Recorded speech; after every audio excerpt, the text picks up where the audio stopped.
YouTube நேயர்களுக்கு எடப்பாடி மீனம் பச்சைமுத்து ஜோதிட சித்தர் மீனம் பச்சைமுத்து அவர்களின் பணிவான வணக்கங்களை தெரிவித்துக் கொள்கின்றேன். இந்த பதிவானது சனி பெயர்ச்சி, விருச்சகத்திலிருந்து சனி பகவான் தனுசுக்கு செல்லக்கூடிய பெயர்ச்சியும், அங்கே இருக்கக்கூடிய அந்த காலகட்டத்திலே அவர் என்ன பலன்களை இந்த நாட்டிற்கும் இந்த உலகிற்கும் என்ன செய்ய போகிறார் என்பதை முண்டேன் அஸ்ட்ராலஜி கொண்டு நான் இப்பொழுது உங்களுக்கு இந்த பதிவை செய்து கொண்டேன். வணக்கம். சரஸ்வதி நமஸ்துத்யம் வரதே காமரூபிணி வித்யாரம்பம் கரிஷ்யாமி சித்தர் பவது மேசா என்ற ஸ்லோகத்துக்கு உரிய சரஸ்வதி தேவியை வணங்கி, விநாயகர் பெருமானை வணங்கி நான் இந்த பதிவினை துவங்குகின்றேன். பொதுவாக காலபூச தத்துவத்துக்கு 10க்கும் 11க்கும் உரியவர் தான் இந்த சனி பகவான். அவர் கடந்த 2.5 ஆண்டுகளாக அவர் விருச்சிக ராசி காலபூசனுக்கு 8ஆம் இடத்தில் இருந்து கொண்டு பல்வேறு தீய செயல்களை செய்துவிட்டார். சனி 12, 7, 8, 1 நட்ட சனியனே இருந்தால் தனம் உயிர் சேதமாகும், தனிச்சிறை அவமானம், தன்னறிவாலே மோசம், நாடு விட்டு நகரம் விட்டு மறுநகரம் ஏகுவானே என்று சனியுடைய கெட்ட பலன்களை இந்த இடத்திலே அவர் அதிகமாக கொடுத்தார். இன்னொன்று என்ன சொல்ல வேண்டும் என்று சொன்னால், அந்த தத்துவமானது அவர் நீர் தத்துவத்திலே இருந்தார். பொதுவாக சனி பகவான் நிலத்துக்கும் நீருக்கும் உரியவர். அவர் நீர் தத்துவத்திலே, அதாவது ஸ்திர நீர் என்று சொல்லக்கூடிய விருச்சக ராசியிலே அவர் கடந்த 2.5 ஆண்டுகளாக சஞ்சரித்த காலம் மிகப்பெரிய ஒரு கொடுமைக்கு உண்டான காலமாகும். காலபூச தத்துவப்படி கிட்டத்தட்ட அகப்பட்டவனுக்கு அஷ்டமத்து சனி என்ற பழமொழிக்கு ஏற்ப இந்த சனி பகவான் பல்வேறு சிக்கல்களை கொடுத்தார். என்னென்ன கொடுத்தார் என்று பார்த்தோம் என்றால், அதாவது மழை பெய்யாமலும் நமக்கு தொந்தரவுகளை கொடுத்தார், மழை பெய்தும் நமக்கு தொந்தரவை கொடுத்தார். அதாவது புயல் என்ற வகையிலே நமக்கு காற்று தத்துவமான அவர் புயல் என்ற வகையிலும் நமக்கு தொந்தரவை கொடுத்தார். வர்தா புயல், நாடா புயல், இந்த மாதிரி பல விதமான புயல்களும். கடந்த 2.5 ஆண்டுகளில் சென்னை என்ற தத்துவத்துக்கு நாம் பார்க்கும் பொழுது, சென்னை பட்டணம் என்பது அஸ்வினி நட்சத்திரத்தை, அந்த சென்னை பட்டணத்துக்கு 8ஆம் இடத்தில் சனி சஞ்சரிக்கக்கூடிய காலமும், தமிழக ராசிக்கு 5ஆம் இடத்திலே சஞ்சரிக்கக்கூடிய காலமும், மகர ராசிக்கு 11ஆம் இடத்திலே சஞ்சரிக்கக்கூடிய, இந்தியாவுக்கு மகர ராசியை நாம் எடுத்துக்கொள்கின்றோம். மகர ராசிக்கு 11ஆம் இடத்தில் இருக்கக்கூடிய இந்த சனி பாதகத்திலே இருப்பதனாலும் பல்வேறு அரசியல் மாற்றங்களையும் அவர் செய்து கொண்டார் என்றால் அது மிகையாகாது. அதே போல இந்த சனி பகவான், அதாவது சனி பகவானை பற்றி குறிப்பிட்டாக சொல்லணும் என்றால், அவரை நீதிமான், தர்மவான், நேர்மைவான்.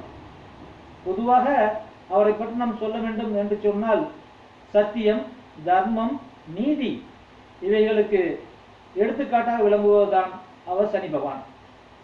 சனி பகவான் ரோமானியன்ல ஒரு பழமொழி சொல்வார்கள், ஒரு மனிதன் தவறு செய்து விட்டான் என்றால், அடுத்தவனுக்கு கையை வெட்டினான் என்றால், அப்பொழுது அந்த ரோமானிய ஆசன் சொல்வார்கள், eye to eye, hand to hand, blood to blood என்று சொல்வார்கள். அதாவது ஒருவனை கண்ணை நோண்டி விட்டால் என்றால் உன்னை ராஜா சொல்லுவாராம், இவனுடைய கண்ணை நோண்டி விடு. அதே போல இவன் இந்த காலை ஒடிக்கிறான், இவன் காலை ஒடித்து விடு. அதே போல ரத்தம் பகுமை செய்தால் இவன் ரத்த பகுமை செய்ய வேண்டும். நீதி தவறாமல், நெறி தவறாமல் செய்த தப்புக்கு தண்டனையும், நன்மை செய்தால் நன்மையும் கொடுப்பத்தான் இந்த சனி பகவான் இருப்பார். பொதுவாக ஒரு மனிதனுக்கு 7 பிறவிகள் என்று சொல்லப்படுகின்றது. அந்த 7 பிறவிகளிலும் அவன் என்னென்ன நன்மை தீமை செய்தானோ அது கர்ம வினையாக இருக்கின்றது. இந்த கர்ம வினைகளை நாம் 3 வகையாக பிரிக்கின்றோம். அதாவது சஞ்சித கர்மா என்பது இந்த 7 பிறவிகளில் நாம் செய்த நன்மை தீமைகளின் தொகுப்பு ஆகும். பிராப்த கர்மா என்பது இந்த பிறவியில் நாம் கொண்டு வந்த புண்ணியம் ஆகும். ஆகாமிய கர்மா என்பது இந்த பிறவியில் நாம் செய்த நன்மை தீமைகளை குறிப்பது ஆகாமிய கர்மா. இந்த பிறவியில் நாம் பிறந்து மக்களுக்கு நல்தொன்று ஆற்றியதால் அப்பொழுது ஏற்பட்ட புண்ணியம் சஞ்சீத கர்மாவில் கொண்டு சேர்கிறது. இந்த பிறவியில் நாம் அதிகார பதவி கொண்டு மமதை கொண்டு திமிர் எடுத்து அடுத்தவர்களுக்கு தொந்தரவு செய்தால் அந்த கர்மாவும் சஞ்சீத கர்மாவில் சென்று சேர்கிறது. உதாரணமாக இதை எப்படி சொல்ல வேண்டும் என்று சொன்ன ஆனால் பொதுவாக சொல்வார்கள், நான் எந்த தப்பும் பண்ணலை, ஆனால் ஆண்டவன் என்னை ரொம்ப சோதனை பண்ணுறான், ஆனால் தப்பு பண்ணுறவனெல்லாம் நல்ல நிம்மதியாக இருக்கான் என்று சொல்லுவார்கள். ஆனால் அதுக்கு காரணம் உண்மை இல்லை. உதாரணமாக இப்போ வங்கியிலே நாம் 1,00,000 ரூபாய் டெபாசிட் போடுறோம் என்று சொன்னால் அந்த 1,00,000 ரூபாயை நாம் ஒரு 10,000 10 ரூபாய் எடுக்கலாம். அதுதான் நம்முடைய சேமிப்பு, மொத்த சேமிப்பு. அந்த சேமிப்பில் நாம் எடுக்க நாம் செய்யக்கூடிய தவறுகளை செய்ய அதில் புண்ணியங்கள் குறைந்து கொண்டே வரும். 17வது செக்கு 10,000 கொடுத்தோம்னா செக்கு பவுன்ஸ் ஆகிடும். அதுபோல் நன்மை செய்து கொண்டு இருக்கும்போது நம்ம புண்ணியத்திலிருந்து பங்கு குறைந்து கொண்டே இருக்கும். தீமை செய்யும் பொழுது நம்மளுடைய புண்ணியத்துடைய பங்கு குறைந்து கொண்டே இருக்கும். நன்மை என்பது நாம் மேலும் சம்பாதித்து 1,00,000ங்கிறத 2,00,000 ரூபாய் டெபாசிட் போடுற மாதிரி ஆகும். அந்த மாதிரி சனி பகவான் என்பவர் நீதிமான், தர்மவான், நேர்மைவான். அதுக்காக தான் துலாம் ராசியிலே அவர் உச்சமடைகிறார். கும்ப ராசியிலே அவர் மூல திரிகோணம் பெறுகிறார். சனி மகரத்திலே ஆட்சி பெறுகிறார். சனி மேசத்திலே நீச்சம் பெறுகிறார். இதுக்கு ஒரு அற்புதமான ஒரு தத்துவ விளக்கங்கள் இந்த சனி பகவானுக்கு இருக்கிறது. என்ன என்று சொன்னால், நீ பிறருக்கு உதவிகரமாக உபத்திரவம் இல்லாமல் நன்மை செய்தால் அந்த புண்ணியம் உனக்கு 7ஆம் இடத்து உச்ச சனியாக வரும். நீ தலைகணம் கொண்டு அடுத்தவர்களுக்கு தீமையை நினைத்தால் அது உனக்கு நீச்ச சனியாக மேசத்திலே வரும். பொதுவாக மேசம் என்று சொன்னாலே தலைப்பகுதியாகும். அப்ப உன்னுடைய எண்ணங்கள் செயல்கள் எல்லாம் எப்ப அடுத்தவனுக்கு எடுக்கலாம், எப்ப அடுத்தவனுக்கு தீமை செய்யலாம், எப்ப அடுத்தவனுக்கு துன்பத்தை கொடுக்கலாம் என்று இருக்கும். அதே போல காலபூச தத்துவத்துக்கு தீ என்று சொல்லக்கூடிய அந்த மேசராசியிலே சனி பகவான் நீச்சம் பெறுகிறார். அப்பொழுது நீ தவறுகள் செய்தால் உன்னை தீயிட்டு பூசிக்கி விடுவார். அதே போல காற்று ராசியான துலாத்திலே அவர் உச்சம் பெறுகிறார். மற்றவர்களுக்கு தென்றலாய் இருந்து நன்மை செய்தால் அந்த சனி பகவான் உனக்கு தென்றலாய் இருந்து வழிகாட்டுவார். அதே போல 10ஆம் வீடுங்கிறது தொழில் கர்மமாகும். அந்த கர்மம் என்று சொல்லக்கூடிய வகையிலேயே நல்ல ஒரு தொழிலமைப்பை கொடுத்து உன்னை வாழ வைப்பார். அதாவது கடலும் கடல் சார்ந்த பகுதிகளும் மகர ராசியை சேரும். அப்ப தொழில் என்பது மகர ராசியில இருக்கிறது, லாபம் என்பது கும்ப ராசியில இருக்கிறது. அந்த கும்பத்துடைய சின்னமே ஒரு சொம்பு, ஒரு தேங்காய், மாவிளைகள், பூ. இதனுடைய அளவுகள் கும்பத்தை யாராலும் கண்டுபிடிக்க முடியாது. அதாவது எப்படி என்றால் அது லாபமும், ஒரு மனிதனுடைய லாபமும் அப்படித்தான். பார்த்தா பிரமாதமா இருக்கும், ஆனா உள்ள ஏகப்பட்ட கடன் இருக்கும். அதே போல கடனே இல்லாத இருப்பான், ஆனா உள்ள நிறைய வச்சிருப்பான். அதான் கும்பராசியுடைய தத்துவமாகும். கும்பம் என்று சொன்னாலே ஒரு நல்லத ஒரு விஐபி லக்கணம் என்று சொல்லுவோம். அப்ப ஒரு மனிதனை விஐபி ஆக்குவதும் இந்த சனி பகவானே. எப்படி என்று சொல்லுவார்கள் என்று சொன்னால், சனி பகவான் பார்வை சனி பகவான் தான் இருந்த இடத்தை விருத்தி செய்வார். ஆனால் தன்னுடைய பார்வையால் அங்கு கெடுதலை செய்வார் என்பது சனியுடைய பொது விதி. அதே போல இந்த குரு பகவான் எடுத்துக்கொண்டால் குரு அமர்ந்த இடம் பால், ஆனால் பார்த்த இடம் விருத்தி என்று சொல்வார்கள். அப்ப சனி பகவான் அமர்ந்த இடம் இதை விருத்தி செய்வார். பார்க்கிற இடம் பால் என்று சொல்வார்கள். அதே போல சனி பகவானை பற்றி ஒரு சில குறிப்புகளை இப்பொழுது முண்டன் அஸ்ட்ராலஜி மூலமாக நான் உங்களுக்கு சொல்ல வருகின்றேன். அதாவது சனி பகவான் 26/1/2017 முதல் 22/6/2017 வரை மூலம் நட்சத்திர சாரத்தில் சஞ்சரிக்கிறார். அப்ப இந்த சஞ்சரிக்கக்கூடிய காலத்திலே அந்த கேது பகவான் என்று சொல்லக்கூடியவர் கும்பத்திலே இருப்பார், தன் ராசியிலே இருப்பார், கேதுவையும் அவர் பார்ப்பார். இந்த 22/6/2017 மிகப்பெரிய ஒரு தீர்ப்புகள் வரப்போகிறது. அரசியல் மாற்றத்தை செய்யக்கூடிய பல தீர்ப்புகள் சட்டத்தின் வாயிலாக, நீதியின் வாயிலாக சனி பகவான் இயற்றப்போகிறார். தப்பு செய்தவர்களெல்லாம் பல பல வழிகளில் தவறி இருந்தவர்களை சனி பகவான் கேது சாரத்தில் இருக்கிற பொழுது ஞானகாரகனாகிய கேது பகவானுடைய மூல சாரத்தில் இருக்கிற போது தண்டனை கொடுப்பவர்களுக்கு தண்டனையை கொடுத்தே தீர்வார். அது எந்த அளவுக்கு, எல்லளவுக்கும் மாறுதல் கிடையாது. அதுக்கடுத்து 23/6/2017 25/10/2000 வரைக்கும் வக்ரமாகி திரும்பவும் கேட்டைக்கு வருகிறார். கேட்டைக்கு வரும்போது சனி பகவானுடைய துன்பங்கள் அதிகரிக்கத்தான் செய்யும். மீண்டும் அவர் 26/10/2017 டு 1/3/2018 வரைக்கும் மூலம் சாரத்துக்கு வருகிறார். அதாவது ஒரு கீழ்கோர்ட்டில் இருக்கக்கூடிய ஒரு கேஸ் தீர்ப்புகளுக்கு நம்ம ஹைகோர்ட்ல பண்றோம், அப்ப சுப்ரீம் கோர்ட்ல பண்ற மாதிரி இவரால் மூலம் சாரத்தில் விடுபடக்கூடிய தீர்ப்புகள் மீண்டும் அப்பீல் ஆகி மீண்டும் மூலத்துக்கு வரும் பொழுது அதோட தவறுக்கு தக்க தண்டனையை கண்டிப்பாக அனுபவித்தே ஆக வேண்டும் என்பது விதி. பிறகு 1/3/2018 5/6/2018 வரைக்கும் அவர் பூராடம் சாதத்திலே இருக்கிறார். அந்த பூராடம் சாதத்திலே இருக்கக்கூடிய அந்த காலகட்டம் இந்த நாட்டு மக்களுக்கு பணம், பொருளாதாரம் இவைகளில் எல்லாமே பணம், பொருளாதாரம் எல்லாவற்றிலுமே ஒரு நன்மையான ஒரு தன்மை செய்ய போகிறார்.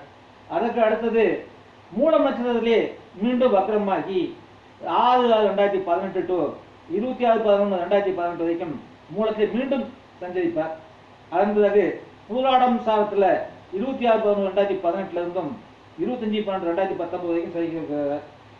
தனுசு உத்திராடத்தில் 25/12/2019 25/1/2020 வரைக்கும் அவர் தன்னுடைய தனுசனுடைய சஞ்சார பலன்களை வக்ரம், முன்னோக்கி செல்லுதல், பின்னோக்கி செல்லுதல், சாரம் இந்த வகையிலாக நாம் கணித்துக் கொண்டோம். அதே போல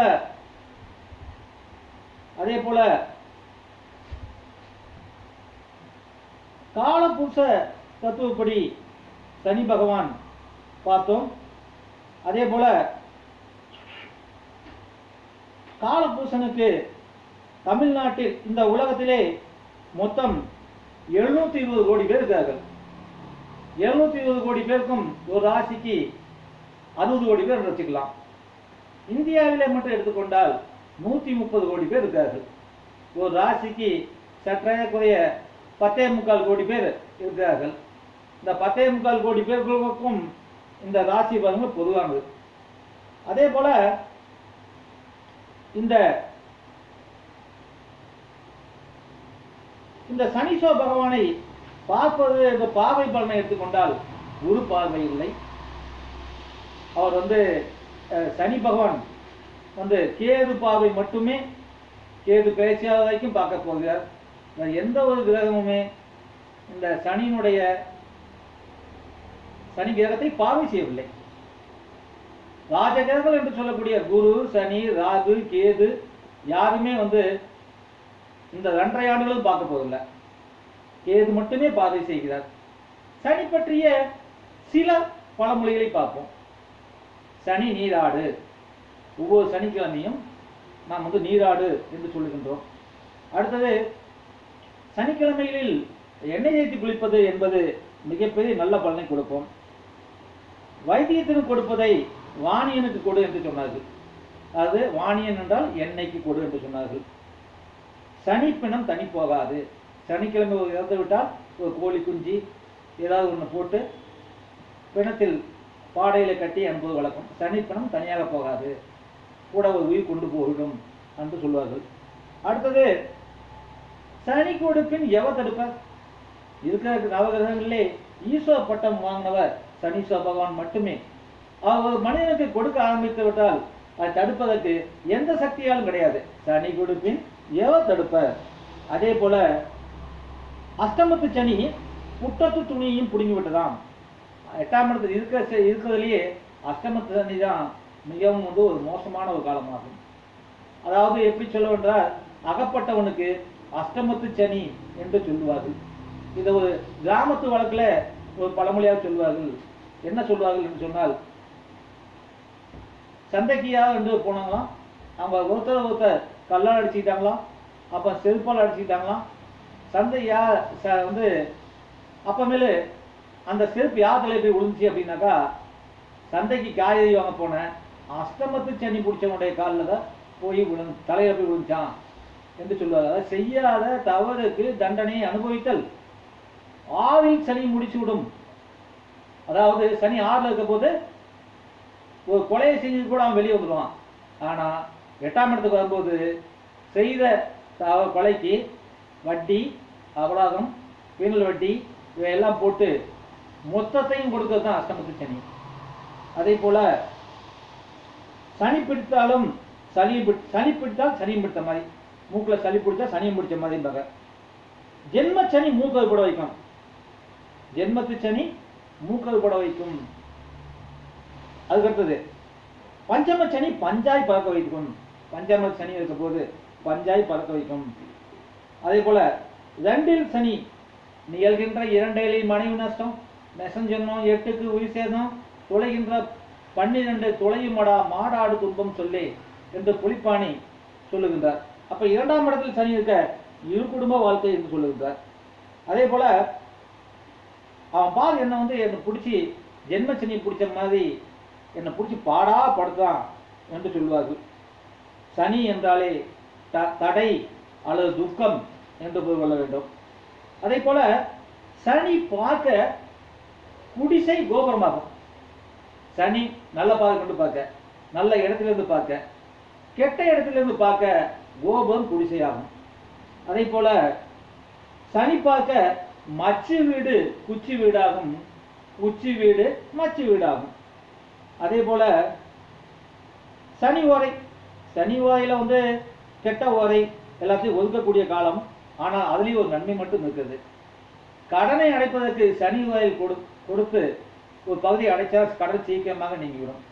சனி ஓரை நாம் அதற்காக பயன்படுத்தலாம். அதே போல சனி ஓரையில் அவர் மீண்டும் கடன் வாங்க வேண்டிய சூழ்நிலை ஏற்படாது என்று ஜோதிசாஸ்திரம் சொல்லுது. அதே வாரத்தில் திங்கட்கிழமை முதல் வெள்ளிக்கிழமை வரை மூளைக்கு வேலை கொடுத்து அதை சூடே இருப்பதால் எல்லா ஆண்களும் சனிக்கிழமைகளில் நல்லெண்ணெய் தேய்த்து குளிக்க உடலையும் மூளையும் ஓய்வு கொடுப்பது என்பது ஆரோக்கியத்துக்கு நல்லதாகும். காலபூச தத்துவப்படி வீட்டை குறிக்கும் ராகம் கடகமாகும். அந்த கடகத்துக்கு 2-7க்குரியவர் சுக்கிரன், 10க்கும் 11க்குரியவர் சனி பகவானார்களும். அவர் சனிக்கிழமைகளில் வீட்டை சுத்தம் செய்து தெய்வத்தை வழிபடுவதில் எல்லா நன்மைகளும் கிடைக்கும் என்று நாம் சொல்லுகின்றோம். இனி பொதுவாக சனி பகவானுக்கு ஒரு தனி ஒரு மகத்துவம் இருக்கு. எப்படி சொல்றீர்கள் என்றால், சனியுடைய பகை வீடு மேசமும் விருச்சிகமாகும், சம வீடு குருவும் சனியுமாகும். அதே போல நட்பு வீடு ரிஷபமும் துலாமாகும். அதே போல சூரிய சந்திரர்களுக்கு சனி பகவான் பகையாவார். அதே போல அதற்கு ஒரு பாடல் இருக்கு. சனி பகவான் தற்போது விருச்சிகத்திலிருந்து சனிக்கு போகும் தனுசுக்கு போவது என்பது காலபுருஷத்துக்கு 9ஆம் இடாகும். அதாவது என்ன சொல்லுவாங்க, பொன்னவன் வீட்டில் புகழ்ந்ததும் நீலநடி அன்னவன் இருந்துட்டாலும் பார்த்துட்டாலும் அது அரசனுக்கு ஒப்பா மடிக்கலையே. அப்ப தனுசு மனையாகிய குருவின் மனையாகிய பொன்னவன் என்றால் குரு. பொன்னவன் வீட்டில் புகழ்தலும் நீலநடி, அன்னவன் இருந்துட்டாலும் பார்த்துட்டாலும் அது அரசனுக்கு ஒப்பா மடிக்கலையே. குருவின் மனையாகிய தனுசிலும் மீனத்திலும் குரு அமர்ந்திருக்க, அல்லது மற்ற ராசியில் இருந்து தன்னுடைய 3, 7, 10ஆம் பாவைகளில் இந்த ராசியை பார்த்தாலும் அது அரசனுக்கு ஒப்பா மடிக்கலையே என்று சித்தர் தன்னுடைய பார்வையில் வெளிப்பட்டிருக்கார்.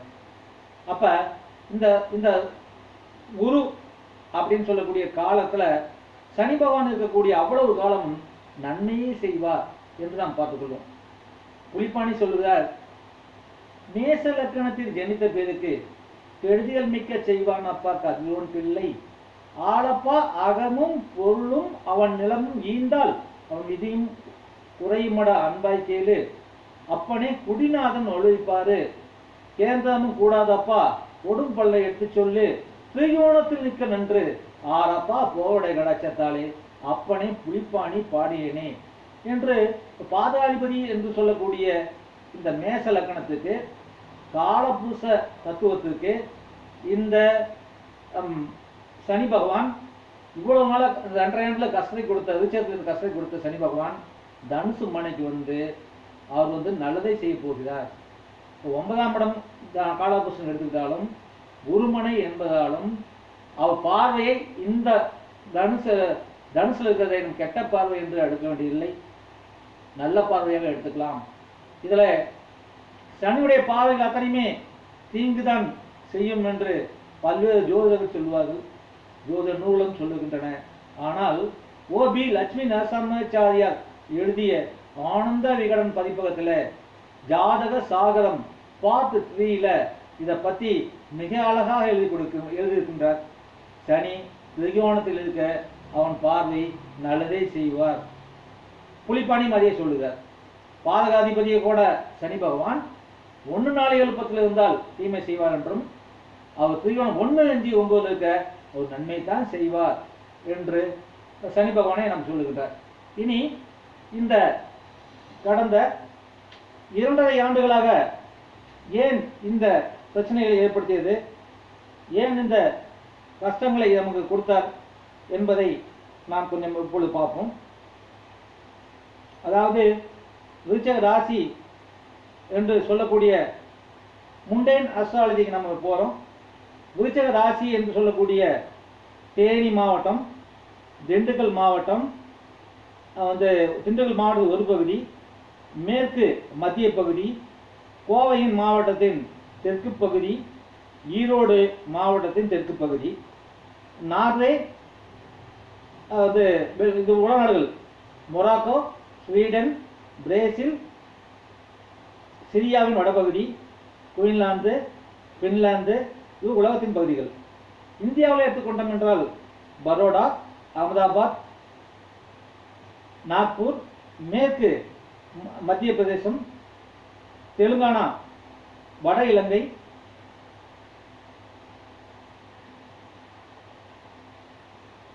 மகாநதிக்கரை, மேற்கு ஒரிசா, பீகார், வடகிழக்கு ஆந்திரா, தானே, மும்பையின் தானே பகுதி, இந்த பகுதியில் அனைத்துமே கடந்த 2.5 ஆண்டுகளாக பல்வேறு பாதிகளை ஏற்படுத்தின.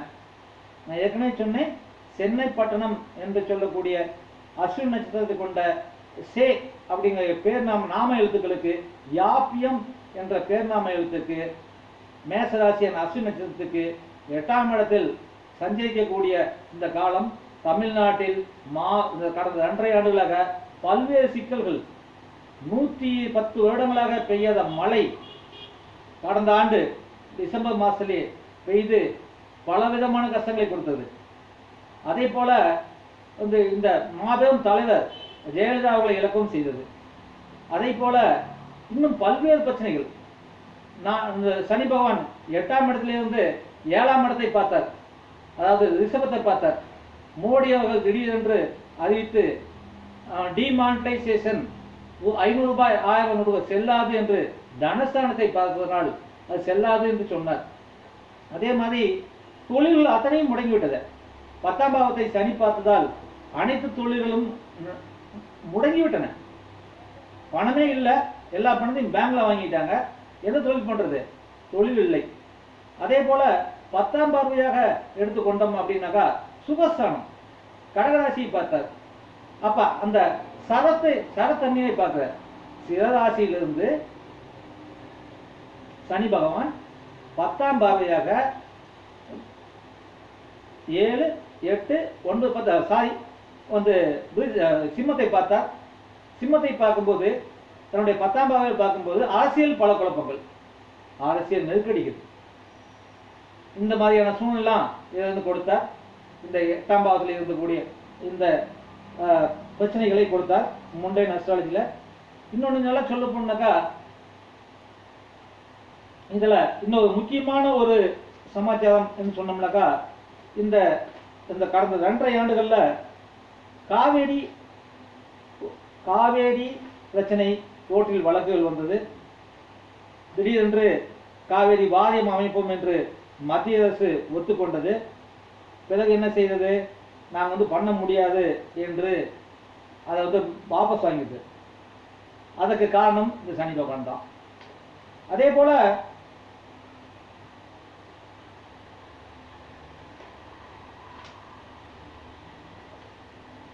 இந்த கர்நாடகத்தின் ஒரு பகுதியும் இந்த விருச்சிக ராசியில் அடங்குது.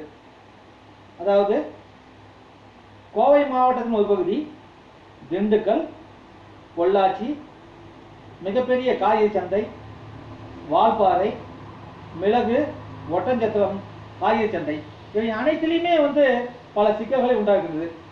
கோவையிலே நாம் பார்த்தோமே என்றால் 540 கோடி பணம் பிடிப்பட்டது. கரூர் மாவட்டத்திலே எடுத்துக்கொண்டால் எலெக்ஷன் முன்னாடி பல கோடிகள் பிடிப்பட்டது. அதே போல கர்நாடகாவில் எடுத்துக்கொண்டோம் என்றால் அந்த ஒரு மிகப்பெரிய கான்ட்ராக்டரிடம், ஈரோடில் இருக்கக்கூடிய கான்ட்ராக்டர் அவர்களிடம் மிகப்பெரிய பணத்தை கைப்பற்றினார்கள். அப்ப இந்த தனஸ்தானத்தை பார்த்தால் பல்வேறு 8ஆம் இடம் என்பது புதை பொருள் என்று சொல்லுவோம். 8ஆம் இடம் என்பது என்ன சொல்லும் என்று சொன்னால், 8ஆம் இடத்தை நாம் எப்படி எடுக்க வேண்டும்? காலபுருஷ தத்துவப்படி நாம் எடுத்துக்கொண்டால் 8ஆம் இடம் என்பது மரணம், ஆயுள், அபஜயம், குற்றவியல், மாங்கல்ய பலம், வியாதி, விஷம், விபத்து, நஷ்டம், துயரம் எல்லாமே கண்டிப்பாக கொஞ்சம் கூட நமக்கு விட்டு வைக்காமல் சனி பகவான் செய்தார் என்றால் அது மிகையாகாது. அதாவது தன்னுடைய கோர தாண்டவத்தை சனி பகவான் விருச்சிக ராசியிலே நடத்திவிட்டார், பகை ராசியாக இருப்பவர் நடத்திவிட்டார் என்றால் அதுவும் அது மிகையாகாது. அதை போல இன்னொன்று சொல்ல வேண்டும் முக்கியமாக என்றால், இந்த காவிரி பிரச்சனையில கர்நாடகாவில் தாவன்கெரே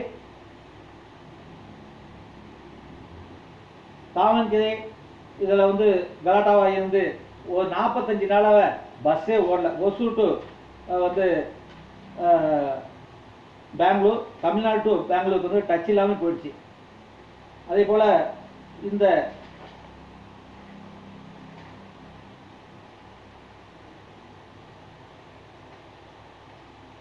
இப்ப இருக்கக்கூடிய சனி பகவான் தனுசுக்கு வரார். தனுசுக்கு வரும்பொழுது கோவையின் வடக்கு பகுதி, ஈரோடு மாவட்டத்தின் தெற்கு பகுதி, அரபு நாடுகள், மத்திய ஐரோப்பா, ஆஸ்திரேலியா, ஸ்பெயின் நாடு, ஹங்கேரி, திருப்பதி, மலைப்பிரதேசம், சித்தூர், வேலூர், மைசூர் சமஸ்தானம், மேற்கு பகுதி, தாவன்கெரே,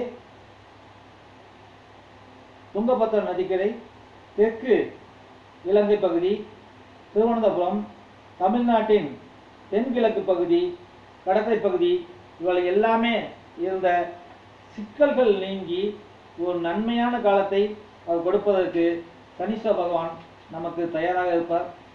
ஆகவே நாம் சனீஸ்வர பகவானை வணங்கி இந்த நாடும் இந்த வீடும் நாட்டில் உள்ள மக்களும் நல்லபடியாக வளர்வதற்கு சனீஸ்வர பகவான் அருள்தர வேண்டும் என்று கேட்டுக்கொண்டு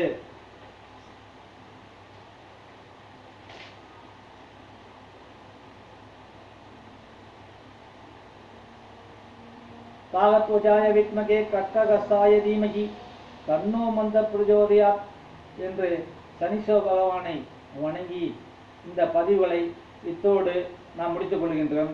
மேலும் அடுத்த பதிவுகளில் எமது 12 ராசிகளுக்குரிய சனி பயிற்சியுடைய பலன்களை நாம் பார்ப்போம்.